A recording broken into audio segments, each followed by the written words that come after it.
नमस्कार। सरस्वती सागा में आपका स्वागत है। आज ईरान पे युद्ध के बादल मंडरा रहे हैं। पूरी विश्व की नज़र ईरान पे टिकी हुई है और भारत की भी है।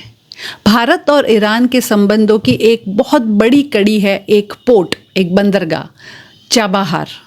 ये भारत में नहीं, ईरान में स्थित है और ये एक ऐसा रास्ता है, एक ऐसा द्वार है जो भारत को पाकिस्तान को बाईपास करते हुए एक रास्ता देता है अफ़गानिस्तान तक, सेंट्रल एशिया तक और रशिया तक व्यापार करने का। तो ऐसे में अगर युद्ध होता है या तेहरान पूरी तरह से वॉशिंगटन की सिक्योरिटी में आ जाता है तो क्या जो ट्रेड की प्लानिंग चाबाहार पोर्ट से भारत की है वो हो पाएगी? आज इसी प्रश्न का विश्लेषण करेंगे भारत की दृष्टिकोण से। जानने से पहले कृपया चैनल को सब्सक्राइब करें और अगर आपको ये वीडियो अच्छा लगे तो एक लाइक और कमेंट भी अवश्य करें। चाबाहार ईरान की जो साउथ ईस्ट कोस्ट लाइन है, गल्फ ऑफ ओमान में, उसमें स्थित है। ईरान के बलूचिस्तान एरिया में गल्फ ऑफ ओमान अरब सागर से यानी अरेबियन सी से सीधा जुड़ा हुआ है। चाबाहार पोर्ट ग्वादर पोर्ट से सिर्फ 170 किलोमीटर्स दूर है। तो चाइना का एक बहुत बड़ा ट्रेड सेंटर और उसी के पास भारत का एक बहुत बड़ा ट्रेड के लिए ओपनिंग। तो चाबाहार पोर्ट के थ्रू ईरान ने रास्ता दिया है, ईरान के थ्रू होते हुए रेल और रोड का एक नेटवर्क बनाकर वे अफ़गानिस्तान तक पहुंचने का। इसके बाद आगे सेंट्रल एशिया और उसके बाद आगे रशिया। ये जो पूरा व्यापार का रूट है चाबाहार से लेकर सेंट्रल एशिया तक जो भारत यूज़ करता है उसे international south north trade corridor कहा जाता है, INSTC। जैसे चाइना का CPEC है वो ईस्ट टू वेस्ट है, ये trade route south to north. Bharat को यूरोप तक एक ट्रेड लिंक देने की क्षमता ये रूट रखता है। चाबाहार पोर्ट की जो लोकेशन है वो भारत को ट्रेड में एक बहुत बड़ा एडवांटेज देती है। डिस्टेंस, जो दूरी है यूरोप रशिया से, और जो टाइम लगता है वहाँ पहुँचने में, दोनों एस्पेक्ट्स में। अभी जो नॉर्मल रूट है भारत के लिए रशिया या यूरोप तक पहुँचने के लिए वो है अरेबियन सी से होते हुए रेड सी, सुएज़ कनाल, मेडिटरेनियन सी से होते हुए। डिस्टेंस वाइज अगर गिने तो मुंबई से मॉस्को का डिस्टेंस इस रूट पे होता है करीब 15,000 किलोमीटर। जो ट्रांजिट में दिन लगते हैं वो 35 से लेके 40 दिन तक। बीच में सुएज़ कैनाल आती है तो वहाँ पे जो कंजेशन, जिसको हम रोड की भाषा में जैम्स बोलते हैं, उसकी वजह से दिन ज़्यादा भी लग सकते हैं। जो चाबाहार का रूट है मुंबई से मॉस्को तक, उसका डिस्टेंस होता है करीब 7,200 से लेके 8,000 किलोमीटर। तो जो दूरी है डिस्टेंस वाइज, ये INSTC है जो चाबाहार पोर्ट से रूट जाता है, वो करीब 40 से 50% तक कम कर देता है दूरी को। जो दिन लगते हैं भारत से यूरोप या रशिया पहुंचने में, उसमें भी करीब 10 से 20 दिन का फ़र्क पड़ जाता है। तो डिस्टेंस कम होने से, दिन कम लगने से जो फ्यूल चार्जेस हैं वो कम हो जाते हैं। जो आपकी ट्रेड है वो वायबल हो जाती है बहुत बड़े पैमाने पे। इस रूट का सबसे इम्पॉर्टेंट पहलू है कि ये पाकिस्तान को बाईपास करता है।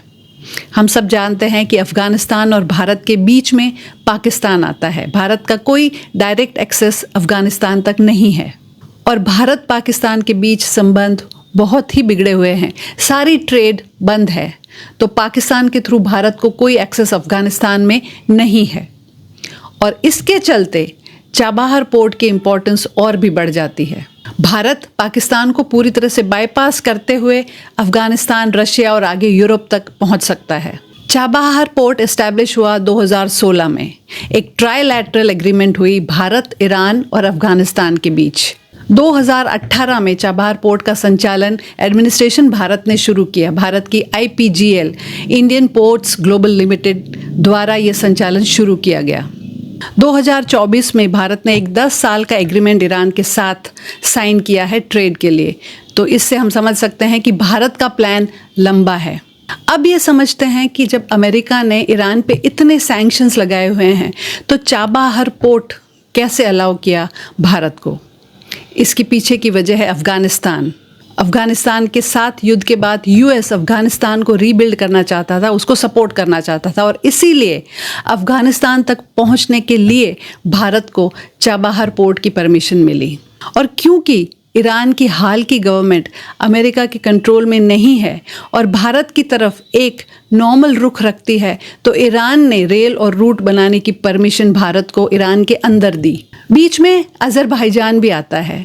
मन में प्रश्न ये भी आता है कि अज़रबैजान हमेशा पाकिस्तान के साथ खड़ा रहता है, लेकिन जहाँ ट्रेड की बात है वहाँ पे अज़रबैजान भी भारत के साथ डील करने में उत्सुक रहता है।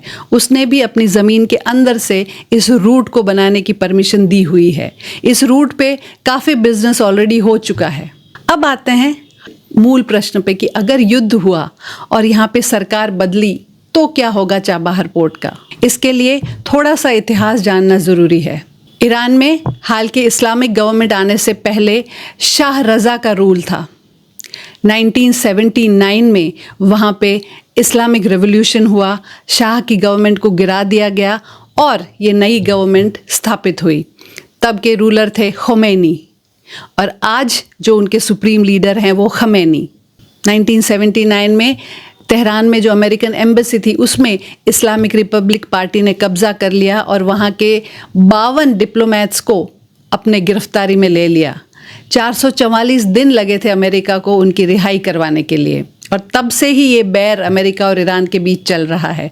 इसकी पूरी डिटेल मैंने एक वीडियो में दी है जिसकी लिंक मैं नीचे शेयर करूंगी, अगर आप देखना चाहें तो ज़रूर देखिए। लेकिन जब शाह का रूल था तो इंडिया और ईरान के बीच कैसे संबंध थे। शाह की इंक्लिनेशन वेस्टर्न वर्ल्ड की तरफ ही रही हमेशा। वो अमेरिका के साथ बहुत घनिष्ठ संबंध रखते थे और वो टाइम था रशिया और अमेरिका के बीच कोल्ड वॉर का, और इसीलिए भारत और पाकिस्तान के जब जब युद्ध हुए तब तब शाह हमेशा पाकिस्तान के सपोर्ट में खड़े रहे। पाकिस्तान में वेस्टर्न वेपन्स पे सैंक्शंस था, लेकिन ईरान ने अपने यहाँ से विमान और हथियार पाकिस्तान को सप्लाई किया था।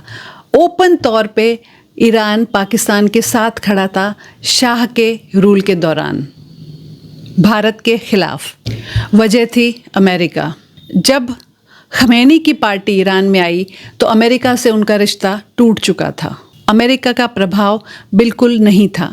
रशिया और चाइना का प्रभाव वहाँ बढ़ चुका था, और उसके बाद ईरान ने हमेशा एक कोशिश की है भारत के साथ संबंध सुधारने की। चाबहार पोर्ट भी उसी का एक उदाहरण है। चाबहार पोर्ट भारत को चाइना और पाकिस्तान की जो साठगांठ है ग्वादर में, उसके अगेंस्ट भी एक बैलेंस देता है। आज ईरान चीन से जुड़ा ज़रूर है, लेकिन चीन के अधीन नहीं है। अगर युद्ध होता है और ईरान पे अमेरिका का इन्फ्लुएंस बढ़ जाता है तो ये प्रश्न ज़रूर उठेगा कि चाबहार पोर्ट का संचालन किस तरह से किया जाए। शाह के बेटे रज़ा पहलवी जो हाल ही में वॉशिंगटन में हैं, वहाँ से काफ़ी ट्वीट कर रहे हैं। ईरान में जो ये रेवोल्यूशन हो रहा है उसमें वो काफ़ी जोश व खरोश के साथ अपने लोगों को संदेश भिजवा रहे हैं कि युद्ध करिए और इस गवर्नमेंट को हटाइए।